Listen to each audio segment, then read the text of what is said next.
beat me up. Matter of fact, now I'm about to spit in your face. Oh, cuz. Don't spit on me. I'm gonna flex you. I see your gun home. Go ahead. Go ahead. Oh. Yo, what is up, niggas?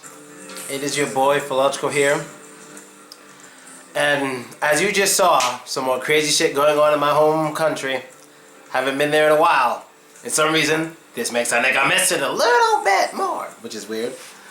Right now I'm wearing my little hat going on. Well, it's actually not mine. It's the beautiful Sasha's, but I'm wearing it, sporting my ears. But I'm serious this video. Very fucking serious. There's no jokes, nothing to laugh about here. Serious. Did you guys see that? And this raises a question in my head, and I've always wanted to ask, but I'm going to ask it now. Why are so many, and this is about America, only about people in America, only America, I gotta say that every fucking video. I don't want more people coming saying, Africans aren't like that. I'm not talking about your ass. Now, why are so many black women angry?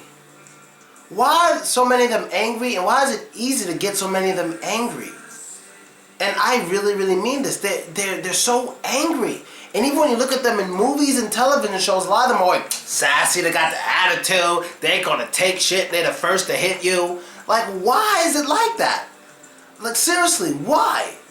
Is it because they get it from their mothers? Is it in the DNA? Is it from the breeding during slavery that's led us to here now? Because first of all, if you don't think breeding during slavery, whatever you want to call it, because that's what they were doing with us, they were breeding us.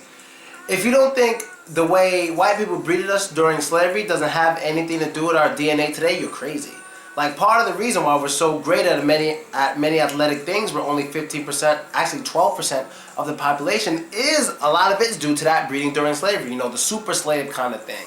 Like, look at LeBron James, look at the Shaq, look at Jordan, all these guys. They're all probably descended from slaves, you know, and that's how they did it. You know, big male slave, big female slave, best workers come together, make super slaves, and over years, you know, we're a little stronger. A lot of the men are bigger than they would if they were just African. Because when you come out here to Russia and you meet African guys, they're usually not big. And if they're tall, they're not big. But when you go to America and you see the black guys in America, Jesus fucking Christ, I have to be the smallest dude in my family. I don't know how that happened.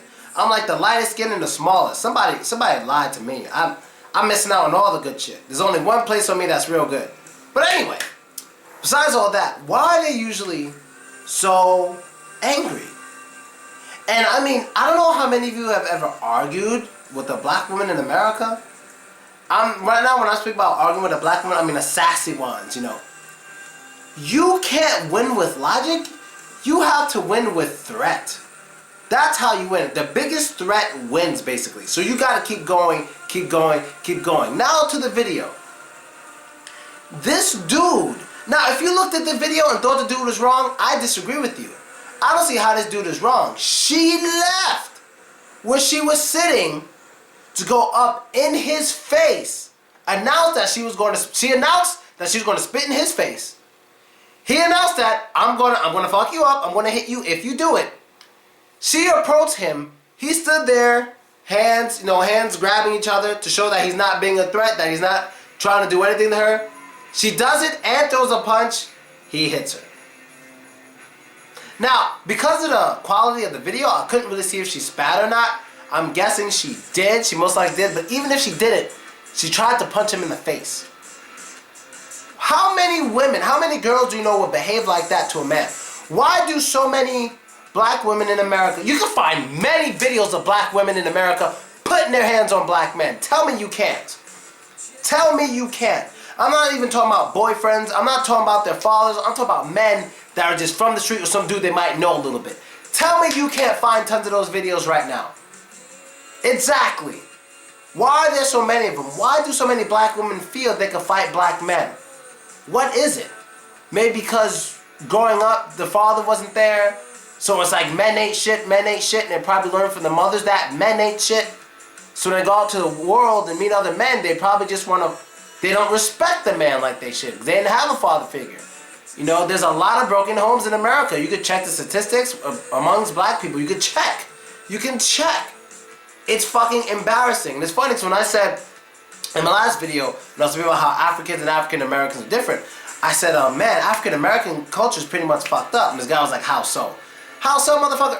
When so many of your neighborhoods have high crime, when so many of your mothers are single mothers with numerous kids from different men, you don't think there's something wrong going on? Whether it's because of the government or not, the first step is realizing what's going on and respecting each other. Because you know what? If we all really felt, oh yeah, our neighborhoods are fucked up because of the government, why are we fucking each other up instead of leaving the neighborhood, fucking them up, and bringing that money into the community?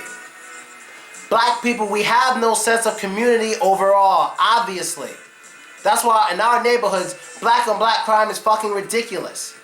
The odds of a black person killing another black person is much higher than the odds of any other person killing another person of their race. We kill each other more in America than anybody else. Than everybody else. And this is a fact, whether I'm wearing ears or not. So if you don't think there's a problem with that, yeah, you got issues. And I love how people say things like, oh, Phil, you only focus on the bad. We got good things too, like jazz, blah, blah, blah. Show me the most popular black jazz websites. How many hits do they get? I'll show you how much World Star Hip Hop gets, and we'll see who gets more. Yeah, exactly. Exactly. So anyway, back to the whole, and don't try to come at me with, no, you don't give no solutions. I gave solutions many times. I said we need a leader. We need a leader. Someone to be brutally honest and say, hey, you're fucking up. You know, I don't know if you guys ever saw the Boondocks. I don't know if you guys ever saw the Boondocks, but that was a great, great cartoon. It was like a black Japanese animated cartoon, which was great because the writer, he's a young guy. He's a really young guy. Of course, it got shut down, but he's a real young guy. Like, he's younger than me. I'm 27. I think he's like 25 now, maybe. I think. Don't quote me on that. But he's a young guy, probably not 30 yet. And this show, it was dead real. My favorite episode was with this episode with Martin Luther King Jr. And not Martin Luther King. Yeah, Martin Luther King Jr. He comes back to life after he gets killed. And then he was supposed to go to. He didn't really die in the cartoon. He just was in a coma for like 40 years. He comes out of a coma.